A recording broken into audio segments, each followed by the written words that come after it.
Manish Kashyap case को लेकर बहुत बड़ा अपडेट सामने आ गया है। दोस्तों आप जहां भी हैं जैसे भी हैं पैर तले जमीन दबा कर रखिएगा, क्योंकि पैर तले जमीन कहीं खिसक ना जाए, क्योंकि ये खबरें मनीष कश्यप के समर्थकों के लिए बहुत बड़ी खुशी की बात होने वाली है।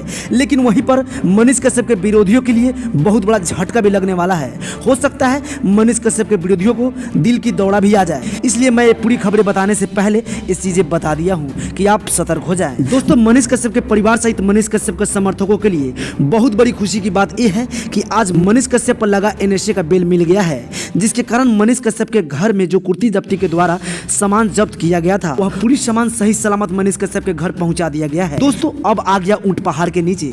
दोस्तों सत्य को पराजित करना इतना आसान नहीं है, तो यहाँ बिहार में गंदे राजनीति के क्या औकात। सबसे बड़ी खुशी की बात यह है कि मनीष कश्यप को इसी माह में हाई कोर्ट के जज ने जेल से रिहा करने का इजाजत दे दिया है। अब बहुत जल्द मनीष कश्यप हम सबों के बीच होगा।